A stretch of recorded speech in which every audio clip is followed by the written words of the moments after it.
Most lead magnets now kind of suck. RIP lead magnets. I think there's almost more of like a lead magnet fatigue where it's like another white paper, another summary, another cheat sheet. Nowadays, you have to kind of like up the ante a bit, like take it a level further. I think as a culture, we are over the PDF. I think we can all assume it's canceled. I'll just basically make like a mini product, like a series of called custom GPTs, and give that away for free. I'm actually wondering if the ultimate lead magnet is just getting your newsletter in front of a person right away.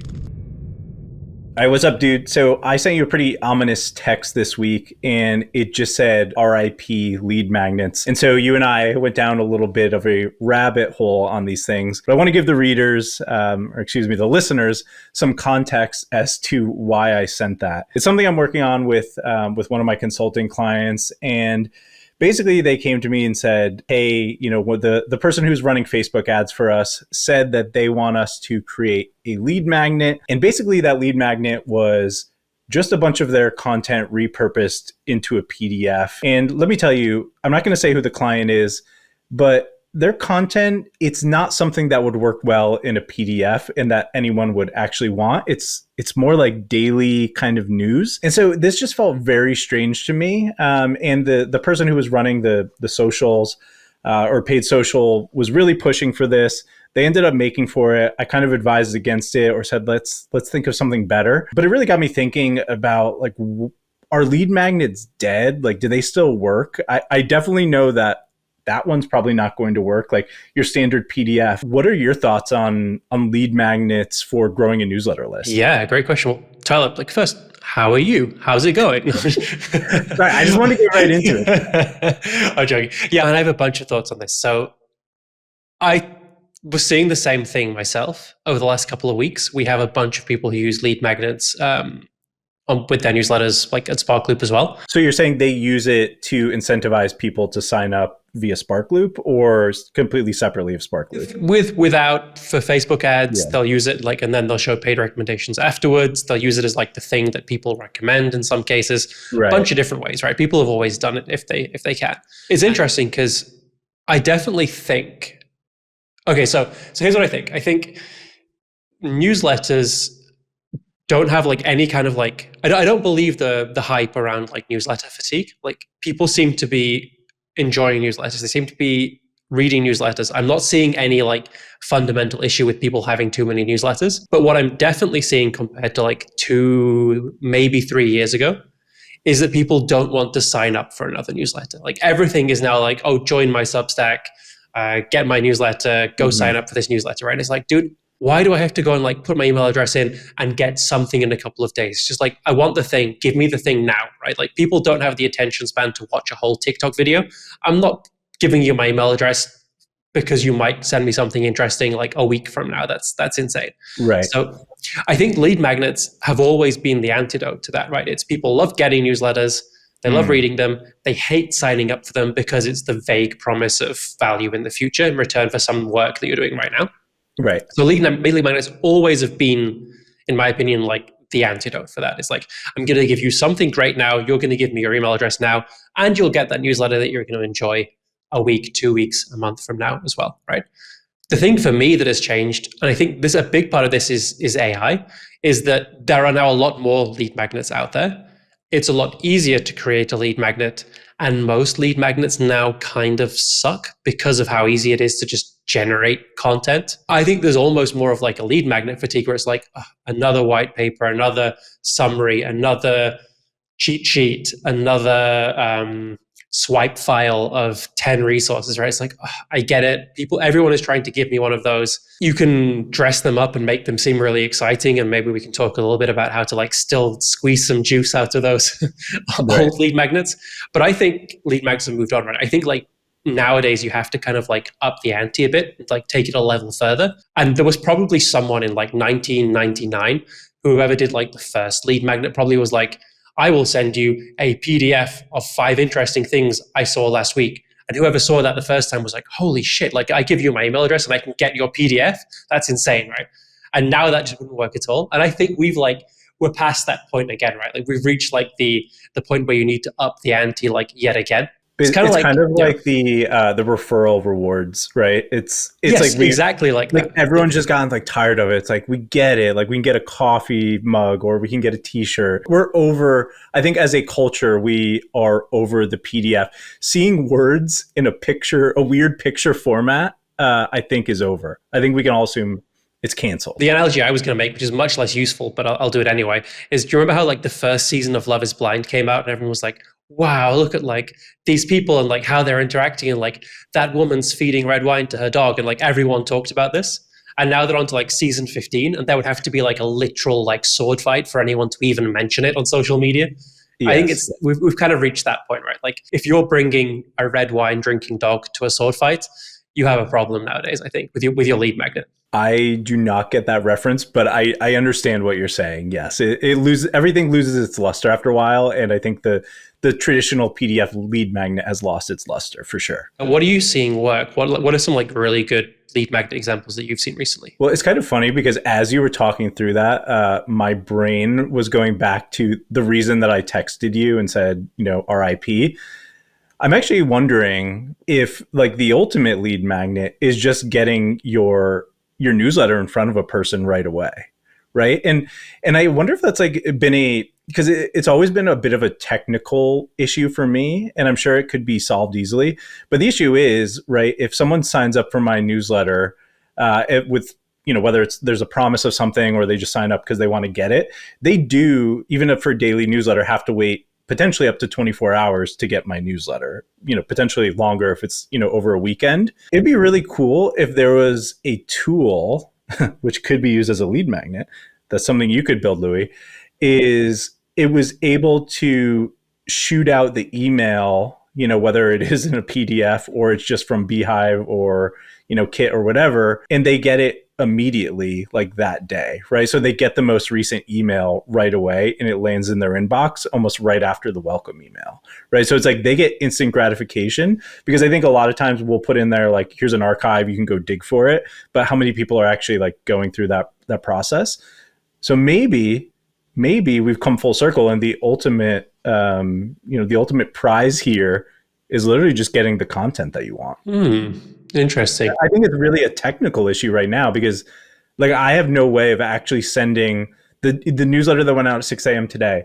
I cannot send that unless I go in and manually copy, paste, duplicate it, and put that person's email in. I'm sure there's some way I could figure it out, but it's not super easy to do right now.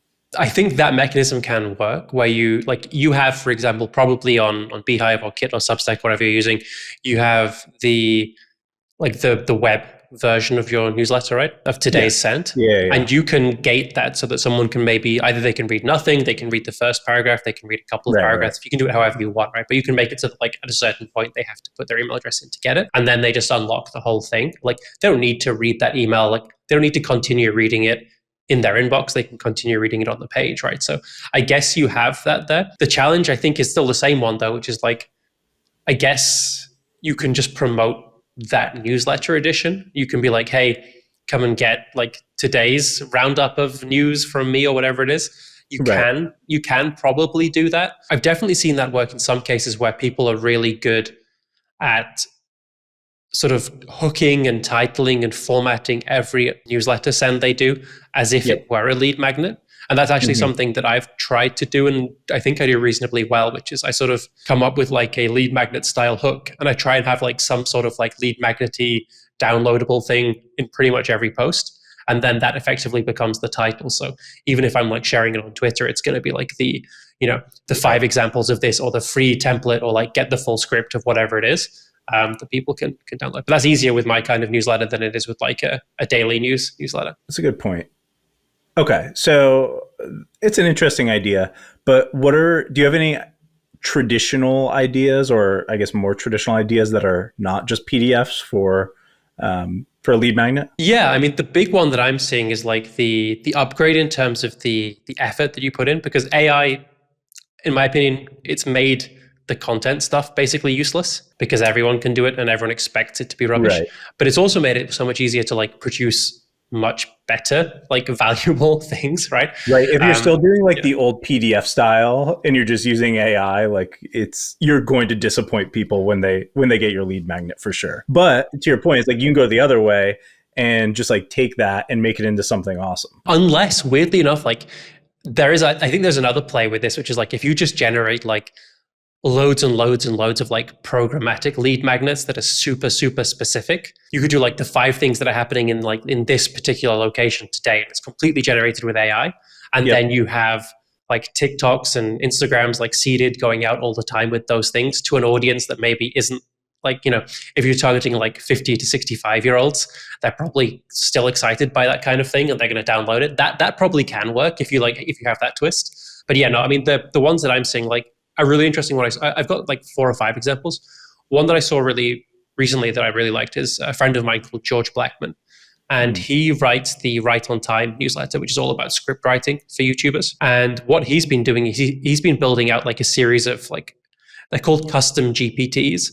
But basically think of it as like what he's giving away for free is like he's figured out a really good prompt for ChatGPT.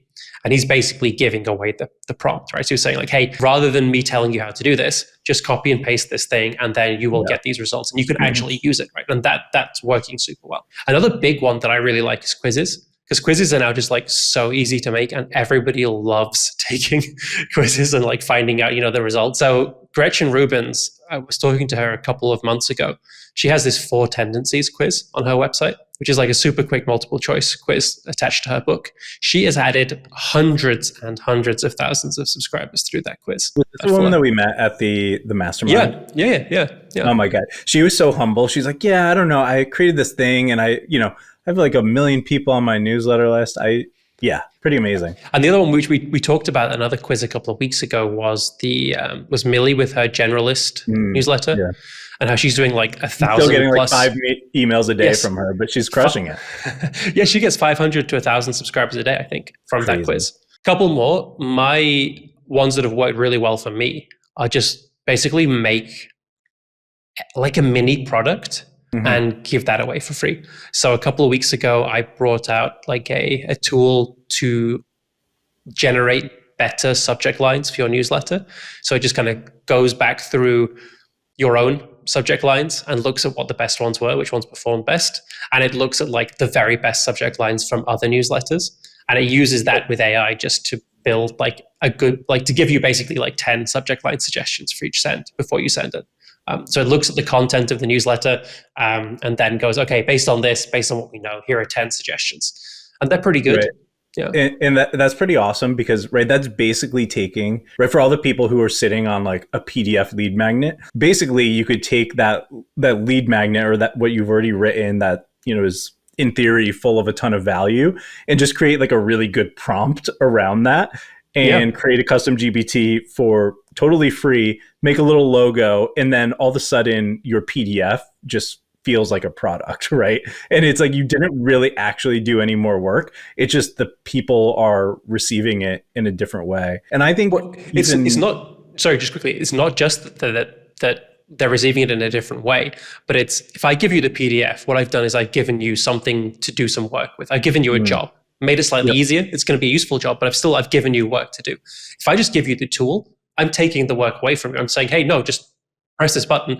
And instead, you don't have to read this PDF. You don't have to even care about how to write a good subject line. I'm just going to give you the good subject line. Yeah, it's like right. It's like getting the test prep versus like getting the answers, right? You want to give people the answers where they can.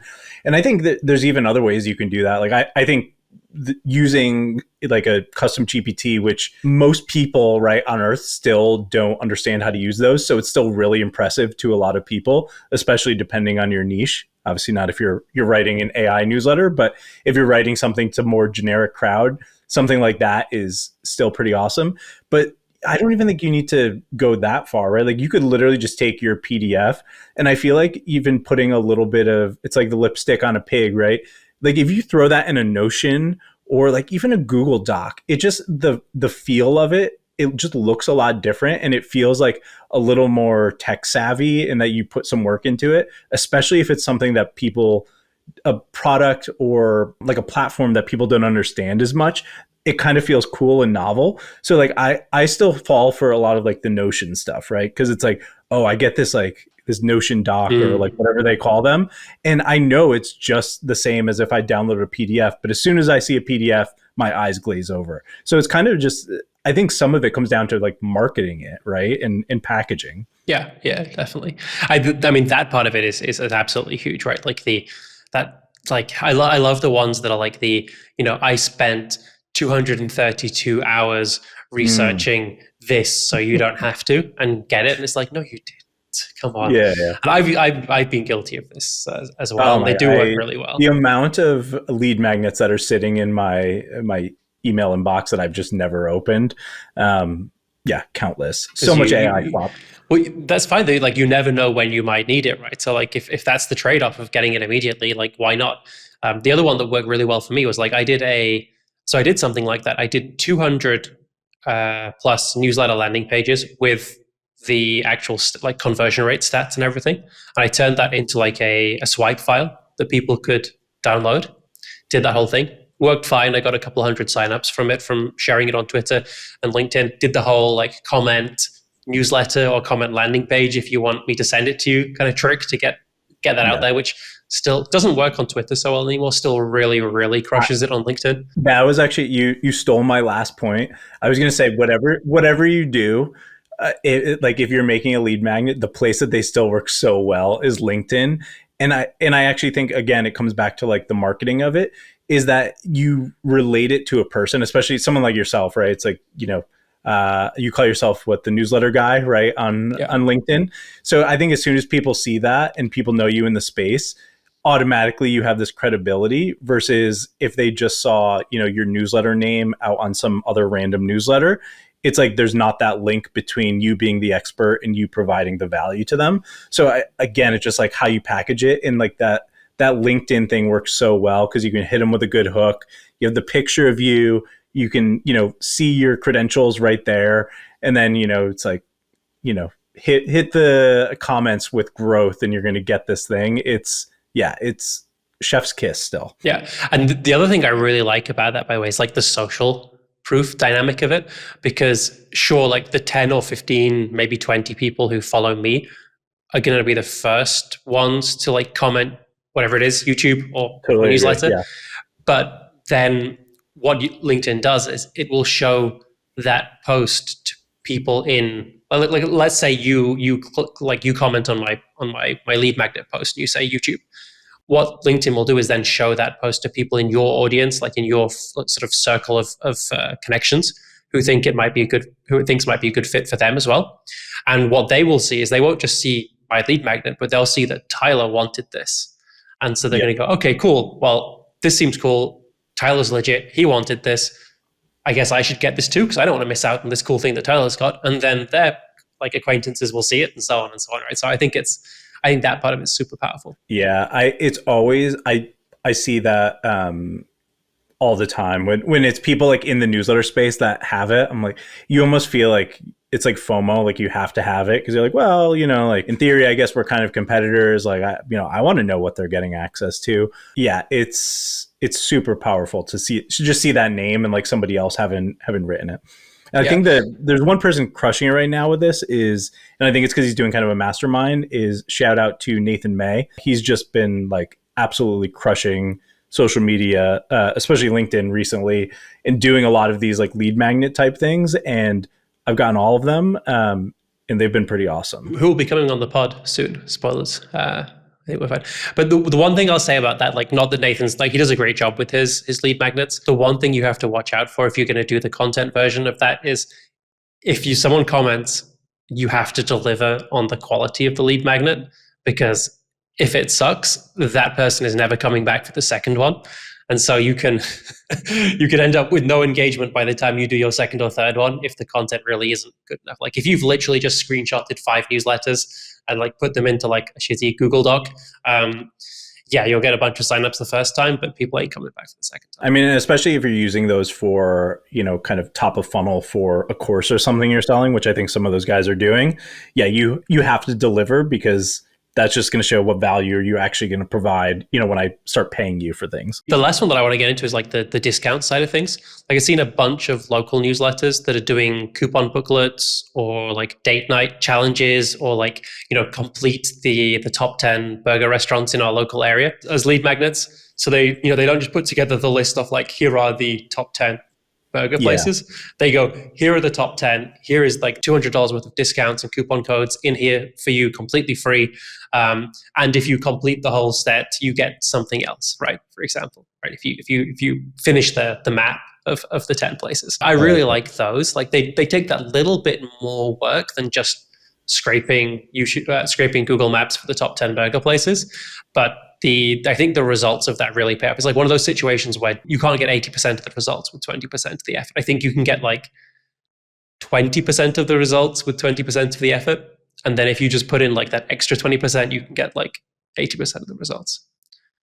I'm not sure about the math there, but you know what I mean? Yeah, I didn't follow your math there, but I believe you. I think what it comes down to, right, and I agree, I love those. And I think the reason that they work is because they're not generic. And I think you talked about this before, is like, you can kind of go either way with AI. It's like, you can just lean and be like, I'm going to make the same thing everyone's always been making and make AI slop, or you can go the other way and utilize AI to make things super customized. And that's what I love about that. It's obviously easier because, it's super customized already. If you're doing the 10 burger shops, in a 10-mile radius, that's super customized. But even thinking about, in finance or something, right? Like if I'm creating something and it's related to an event, right? Like my thoughts on what NVIDIA's earnings are going to look like, right? Or what the next quarter looks like for them, or the 10 best stock picks related to tariffs, things like that. And if you can find places to put them in front of people where they are, right? So if I'm working with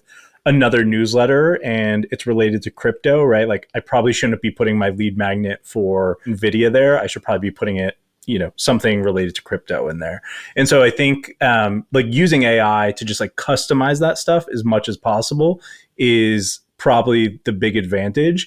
And I think like you can probably get away with less stellar content, let's say, if you're like marketing it really well and it like, it provides quite a bit of value like when somebody does open it. But I think it really comes down to like, one, you should really think about customizing it. And then two, my biggest takeaway is like how you package this thing and, how someone feels about the value they're getting, whether it's like, a PDF versus a Notion or a PDF versus like a custom GPT. It's just like a Notion and a custom GPT just feel so much more valuable, even though in theory it's doing a very similar task for you. I love that. I think the one thing that I would add is like my bar now, and I guess it depends, right? If you're having like a different lead magnet every week and you're sharing them with like other newsletters for swaps and stuff, I think you can be a little bit more flexible with the quality or like the perceived value, especially if it's just for like a LinkedIn post or something that you're not trying to make it go viral, if it's just like a random thing. But even like if this is something you're putting money behind, like if this is a lead magnet that you're driving ad spend to, for example, on Meta or on LinkedIn or somewhere like that, or like to sponsor other newsletters, really the frame of reference that I like, the test that I use now for myself and for clients is if you took this lead magnet and you charged some money for it, like $20, $50, $100, well, it depends on the audience, obviously, but like if you charged some money for this and you put this in front of 100 people in your target audience, would anyone buy it? Not like 10%, but like would 2%, would 3% of people buy it? Right. And if the answer is probably not, then in my opinion, that's not good enough. Like I think you have to have something where you're like, hey, I could actually sell this legitimately and I wouldn't necessarily make a ton of money from it, but like I wouldn't feel like a fraud for selling this at $10, $20, $50, right? And that I think is like the threshold that you want to be at in terms of like how much people want this. Like they should literally be going, I can't believe this person is giving this away for free. Like this is kind of crazy. Yeah, just because it's free doesn't mean you should make it like it's free, right? You should definitely be giving the value there. I agree. Which is why like my lead magnets a lot of the time, I will give them away for free, and they're always free, but they essentially have a price attached to them. So like one of the most successful ones I did was I had 2 custom newsletter landing page templates for Card. Do you know card.co, the website? Like the landing page builder. I had 2 templates built out for that, along with like a video and like suggestions on how to use it and like how to create a really good newsletter landing page, right? And I set the price for those at like $29 each.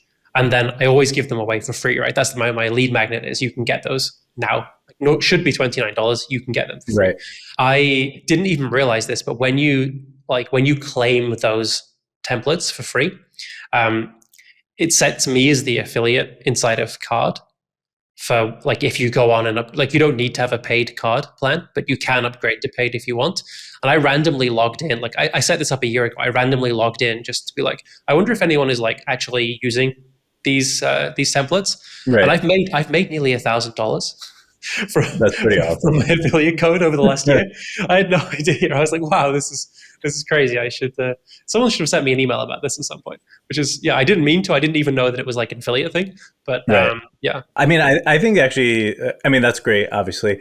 But I think the more interesting point for this conversation is I love the idea of putting a value on it, right? Because that just like sets it in stone of like, oh, wow, this is, it could be any, I mean, I guess it needs to be set in reality, but $29 feels right for a landing page, right? That somebody would just kind of whip out their credit card and be like, yeah, sure. Like, I don't want to waste my time doing this. My hour or two is worth $29. But like just putting that in parentheses, right? I feel like I don't know the math, but I'm sure it increased significantly the amount of people that felt they were getting value out of it just because you kind of made one up. 2 more real quick that I like that I've seen recently. One of them is pop-up newsletters. So I've seen a bunch of like slightly bigger companies do like, they'll follow along with like a trial. They'll have a pop-up podcast and newsletter for like that mushroom trial. Exactly. Yeah. Like those ones, I think it's a lot of work, but I think those are really cool. Yeah, I think we've talked about it in the past. Like I think that's a great idea. Like that could work really, really well in the finance space. And if I had like more of an editorial team, I would definitely do that. Again, going back to like, tariffs or the first 100 days of the Trump administration or, earnings season, right? Like I think that works really, really well. And again, it's like if you have something over a decent period of time, you can also coordinate it with some meta spend. And I think it's like really valuable versus, if you're looking at an ad for me versus the Morning Brew, it's like if we're both just saying, hey, here's your daily finance news, or if it's saying like here's something really specific that you're interested in, you can do a better job of targeting it. So I absolutely love that one. And the other one that's more in like the info producty space is webinars or like live masterclasses. I think those can work. They work. I think they're slightly less about just building a newsletter audience, and it's more about building an audience of people who want to buy, right? Because they're going to be you're going to pay more for them, but you're going to get people who like if they commit to a 1-hour masterclass or something, they're going to be very willing to buy your product at the end. So I do like that one. So you're saying that someone gets a webinar, right? Like I feel like if I'm signing up for a webinar, like I'm giving the publisher value, right? Like it's interesting in my mind that you would think like that because it feels like they're convincing me to do something. It's almost like they're convincing me to do 2 things. Like it doesn't seem like a lead magnet to me. I've definitely seen it work. Like it works really well in the finance space. It works really, really well in the info product space. Like a lot of the people on Kit, for example, works incredible. I've done a couple of these as well when I ran my newsletter teaching developers how to do sales. That it worked really, really well there where you run ads, you do cross promotions and stuff to this webinar. The thing is like never call it a webinar. It's like a live free training or something, right? It's just like I can't get over the word webinar. It feels so sales. It's just like, a webinar sucks, you're just showing up for a product demo, right? Webinars are to like live video events what a white paper is to like a lead magnet, right? Like to a written thing. It's like, it's going to suck. But doing a live free trial, like if you were running a newsletter and you saw like, hey, this guy is bringing in 5 newsletter operators who each have built million subscriber newsletters to run a free 60-minute live training teaching you how to do exactly the same. Like you're signing up for that, especially if it's only happening once and there is there's like a space limit and all Oh, that and then you stuff. hit them with like, yeah, 5 spots left, no recording available after. Yeah. Exactly. Yeah. It's all That about kind of those thing. parentheses. Exactly. So I want to add one more in here. Like we've just been talking about a bunch of stuff that does and doesn't work, and like we've seen happen. There's one thing that I really want someone out there to try, which I think would work really well. Unfortunately, you need probably to have a local newsletter to do it. And I don't have a local newsletter. So if you have one and you're listening, please try this out as maybe as an ad, as a lead magnet. I really want someone to do a mystery box. If you sign up and join like this mystery box giveaway, this mystery box sweepstake, I guarantee you that when you sign up and enter the giveaway, you will get at least a $5 or a $10 coupon for one of the top 10 restaurants in our local area. But there's also a chance that you will get a $50, $100, $200, $500 coupon for one of these restaurants. And you partner up with the restaurants to eat basically the costs of it. And that mystery element, like that's become such a huge thing right now. Have you seen with like the whole Labubu and all these things, like that mystery element of like what are you actually going to get, that works really well. And I think that would work really well in this situation of like the mechanic of, okay, well, I know I'm going to get something, but like of course I'm going to give you my email address if I might get like a meal at each of the top 10 restaurants completely free in my neighborhood. Of course I'm going to do that. And then the second thing that I really like about it is you have an inbuilt viral mechanic of what is the, if I get a lead magnet and it's good content, I might share it with someone, but I also might not, right? Like I'm kind of like injecting myself into their lives. Mm-hmm. But if I sign up and I get the 20% off voucher and I don't have another chance to win the $500 gift voucher, you bet that I'm forwarding that to like my family, friends, like people who live near me to see if they're going to be the ones that get it so that I can go and eat with them for free as well, right? That has like such a strong sharing mechanism. Okay, so it's making a little more sense to me now. So you're not saying kind of like a winner. You're saying like an automatic, like it's a scratch off. Like I sign up and then I immediately get the satisfaction of finding out if I won or not. Exactly. Yeah. That's cool. I do like that, like more of like a spin the wheel kind of thing. Yeah. I mean, those do work, right? At if you go to a conference or something, there's a reason people have those stupid spinners or like little games, right? Because it hooks people in, and even if they're going to win, a keychain. That's a super interesting idea. How would you do that mechanically? Like, how would you actually build that? Would you just like create codes or something? Is there a tool out there that you know? I don't. I mean, there's loads of like these spin, what are they called again? Like spin the wheel, spin wall tools for e-commerce. I bet there's one you could just use for that. I mean, this is something you can create with one prompt, right? In V0 or ChatGPT, in like any of these tools, Replit, Bolt.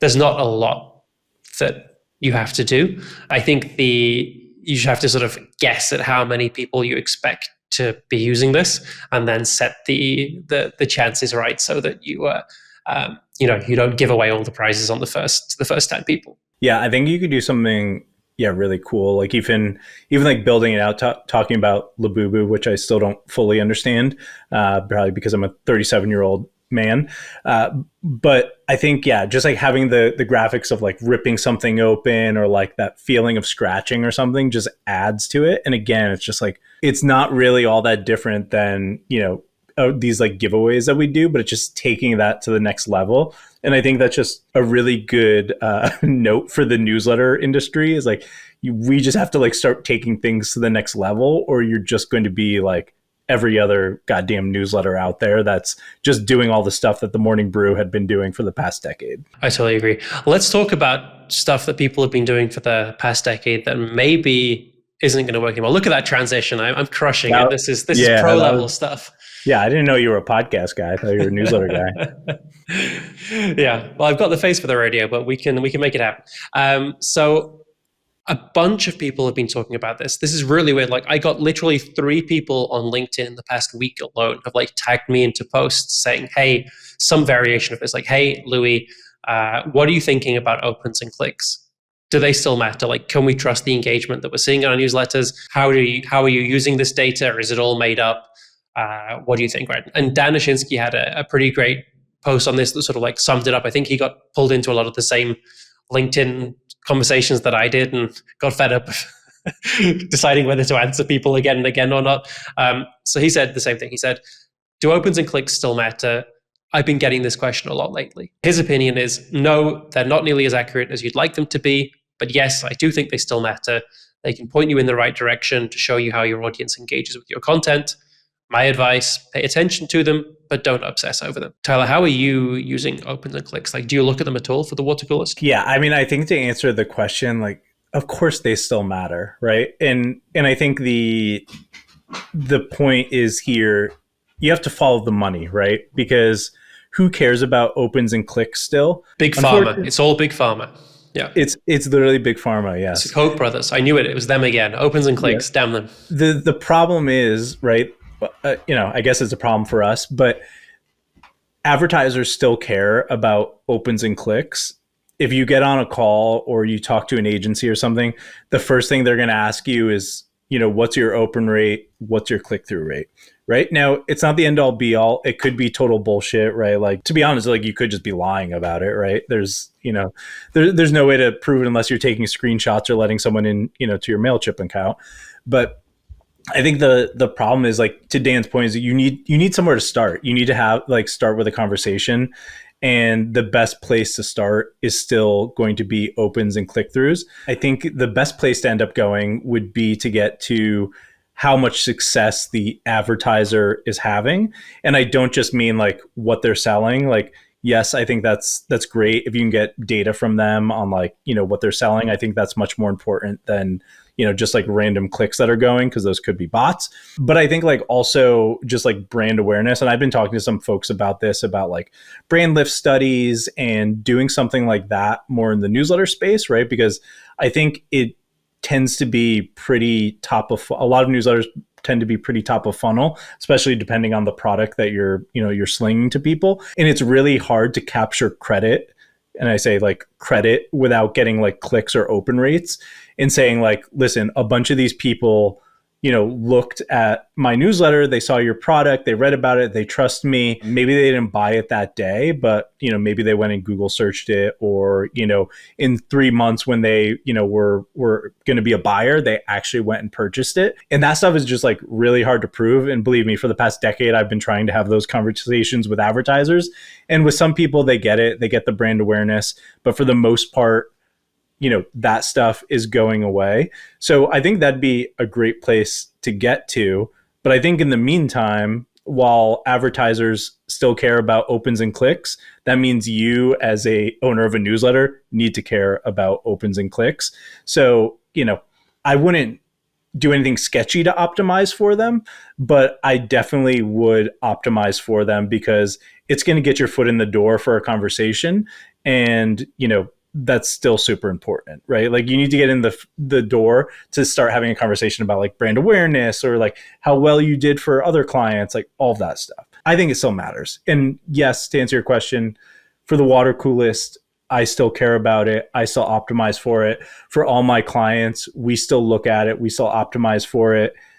But also, I think we take it with a grain of salt and say, listen, if open rate is dropping a little bit or it spikes, like, I try to, temper expectations. I'm like, guys, like, let's not get too excited, or let's not get too worried about it.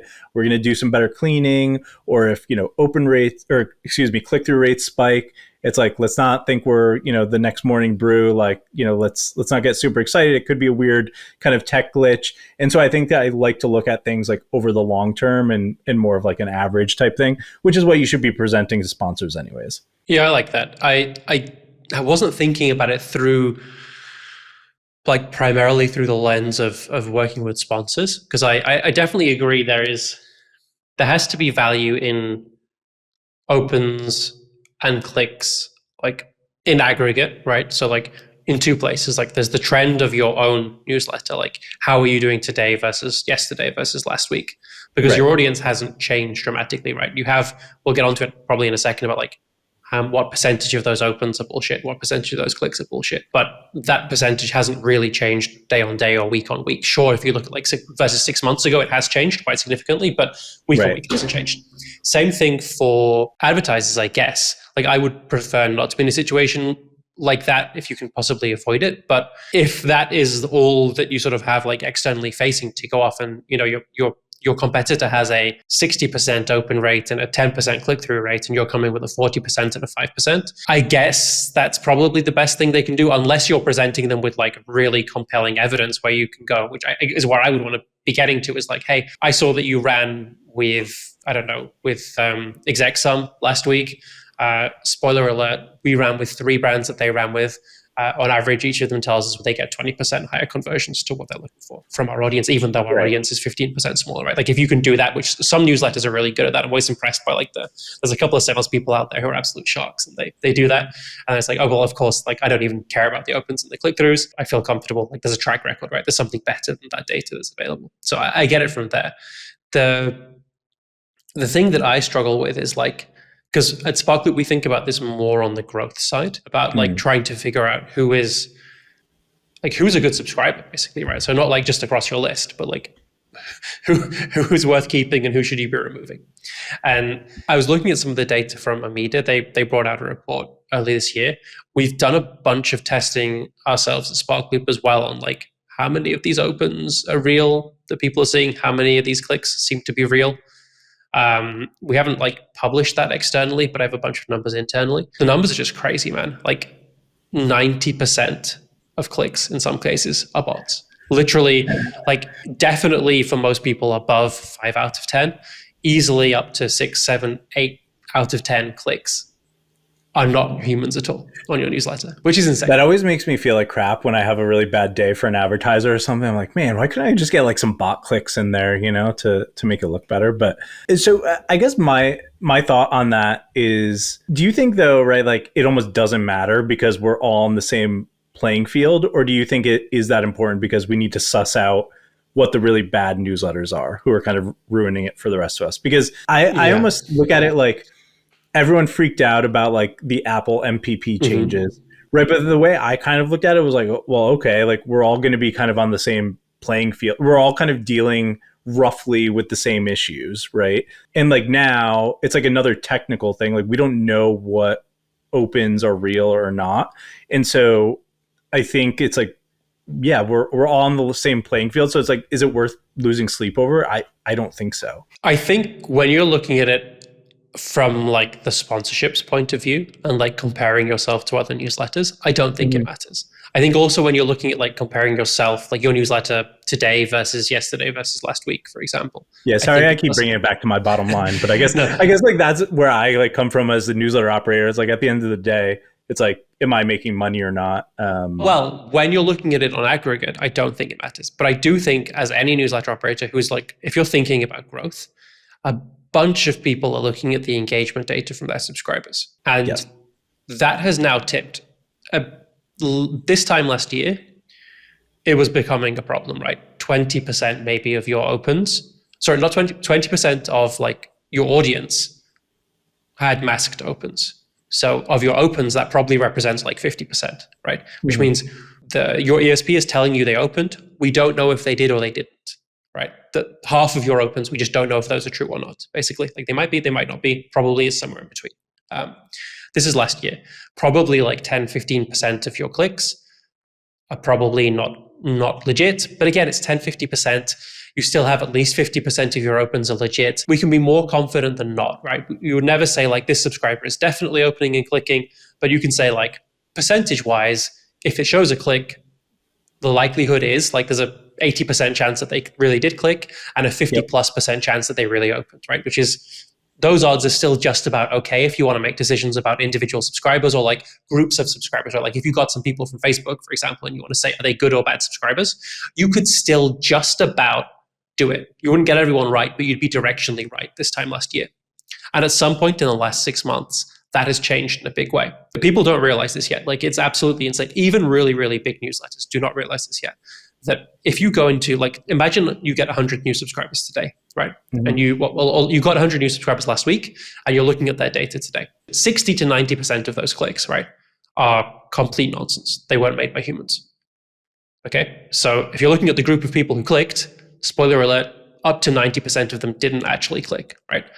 You look at the opens, 60 to 70% of those opens that you got, we don't know if they opened or not. Maybe even higher, maybe even 80% of those opens you're seeing, we can't tell if they opened or not. That's the whole point of Apple MPP is it's masked. They're telling us they opened, but we will never know if they did or they didn't, right? So you just have app. Why are you saying it's increased so much over the past year? What's happened in the past? Why is MPP is it MPP or is there other things going on in the inbox? Well, there's MPP plus Google plus Yahoo plus Microsoft plus individual tools have started rolling out more of this. Apple MPP adoption has increased with the iOS and the desktop updates, which means more people have actually started using it now. And they don't always do it. That's the weird thing, right? Like it's not the whole point of it is that it doesn't happen every time. Like they will do it very weirdly. There's no pattern to it really that you can tell. But they've definitely started doing it more and more because also with AI, thanks AI, people are sending a lot more and a lot better spam and fraudulent emails, which is why the number of bot clicks has gone up. The bot clicks is not really a result of bad actors. Like it's not bots from AI clicking on your newsletters. That hasn't even started to really happen yet, but it's going to happen because they're going to start clicking through to see what it is and then tell you the summary of it. So that's also going to become an even bigger problem.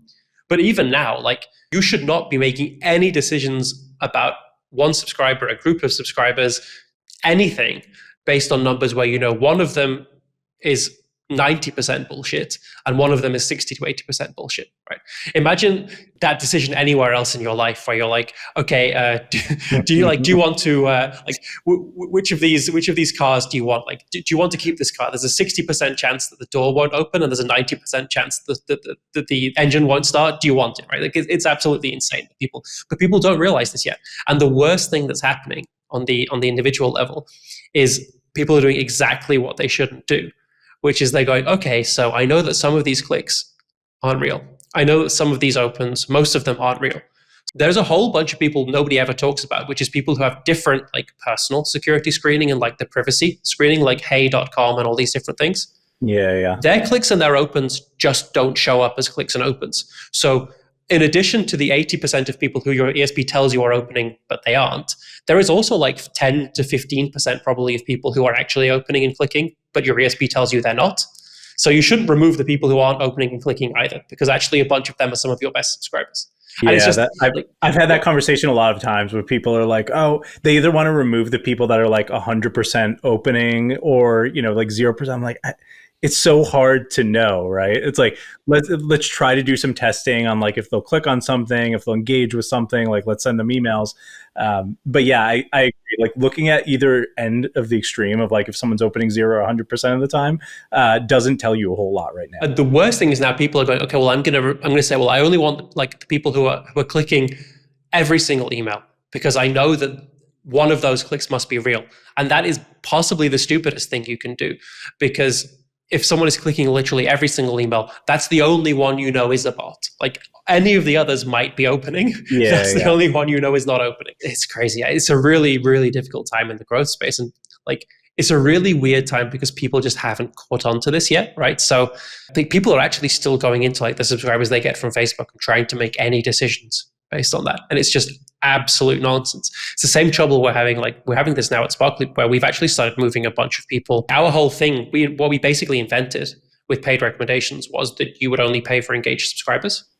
Right. We don't know if someone's engaged anymore. Like there is no way to tell if someone is engaged, basically, unless you're using like an enterprise level ESP. And even then, that's not telling you everybody who's engaged. It's just telling you this is a bucket of people, somewhere between 40 and 70% of your subscribers where we just can't tell you. So let's ignore them and let's only look at these 30 or 40%. Yeah, if you want to be really depressed, well. Go into one of the ESPs that like rips out the MPP folks and gives you like your true openers. It's usually a sad number. It is a much sadder number. But I mean, to be honest, I think people should be kind of depressed about opens anyway, because I always think this, like the number of emails that I open by accident or I open just to see if it's interesting and then I don't read anything past the first line.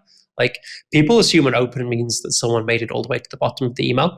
And I bet that's more like, I bet you get like what, 20, 30, maybe 40% of people make it even like 60% of the way through the email in most cases. Yours might be different because it's a habit forming thing and people do read all the way through. But like mine is like 5 interesting things, an interesting video, and then an article I wrote. Like I don't care if like half the people don't get to the article. I just want you to find something interesting in there, right? Like if I had a sponsored slot at the bottom of my newsletter, I think that would perform absolutely terribly because like I don't want you to get there if you've not found enough value to click away through the email. I haven't done my job properly, right? So that's kind of the challenge. But anyway, yeah. So like the one thing you're making me so depressed right now, man. Well, it is, right? And I think the thing we're moving to actually at Sparkloop a lot of the time is like, okay, we still have ways that we can, like once you've clicked through to a site, we can tell if you're a human or not on that site.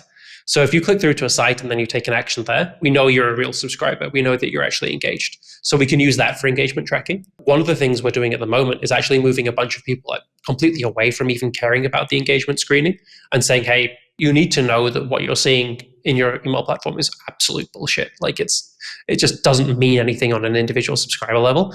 And so the thing that you really need to care about now is intent. And we have like a whole different kind of like partner program, like paid recommendations thing that we're just starting to roll out now, which is all about intent, which is like, we are going to get that subscriber to confirm on a web page again that they really, really want this newsletter. And only then are you going to pay for them. That is completely different. It's like the opposite of what we built paid recommendations to do. My bet, we're going to track this through the next couple of weeks, but my bet is that people actually end up making more money from those subscribers. I bet the metrics are going to look a lot worse because the metrics are nonsense.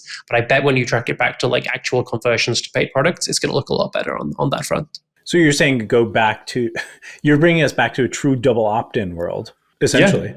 Yeah. Or like, I don't think it has to be double opt-in because again, the double opt-in, if that's happening in email, like a Beehive, right. people like yeah, that do. So it's actually even more aggressive. It's like a click to verify you're human. Yeah, 90% of your double opt-in emails are now being clicked by a bot. So that's also useless. Like if you're using your ESP's double opt-in, also useless. It needs to happen on a page. If you're consulting me right now, as somebody who's terribly worried about this all of a sudden, would you tell me to kind of keep doing what I'm doing, keep building a list the way that I've been building it? So, Meta, doing some cross promos, working with Sparkloop, Beehive boosts, all of that stuff? Or do you think I need to totally rethink it from like a technical perspective of how I'm vetting these people?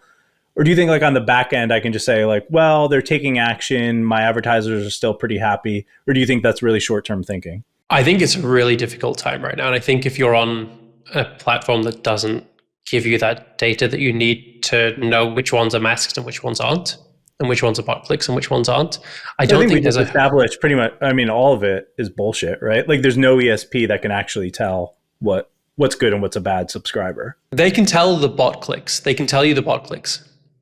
Like an Omeda can tell you most of the bot clicks, at least for now. They can segment out most of the bot clicks for you. Opens is more difficult. You can't really do anything there, but bot clicks you can. Mm-hmm. So what would I do? I would say, weirdly, look at your open and click rate. If you're happy with your open, if you're happy with your open and click rate now, like if it's like, let's say 55% or something, right? If that stays 55% this week and it's 55% tomorrow, and next week and the week after, keep growing the way you're doing because you're not doing something that is like, you're not getting subscribers that are so bad that is preventing you from being placed in the inbox where you want to be placed, right? Yes. So you can continue to acquire subscribers the way you're doing. It's pretty safe. If something happens and all of a sudden you see that rate drop from 55 to 40 one day, that means something has gone wrong somewhere. And then you're in kind of a difficult position where you need to figure out what to do there. And that's probably where you run a bunch of people through an engagement sequence, or you segment out people who haven't clicked or opened in like 3 months at least. Even with like the bot clicks and the opens, it's very rare for someone not to generate at least one real open in like 3 to 6 months. So you can at least start by getting rid of the people who've shown no activity in like the last 3 to 6 months, for example. And then take it from there and continue. As far as growth goes, the one thing that I would start to move away from is tools that tell you you'll only pay for engaged subscribers, but that engaged subscriber is based on what the ESP thinks. Yeah. So at Sparkloop, we have True Engagement, which is like a tool that screens out all of those sort of fake opens and click subscribers. And we're doing the whole new intent thing, which is completely different. Yeah, I would avoid those for now because what I've seen anecdotally as well over the last couple of weeks is that the performance has just got way, way, way worse because you're now basically paying almost exclusively for bots on those platforms.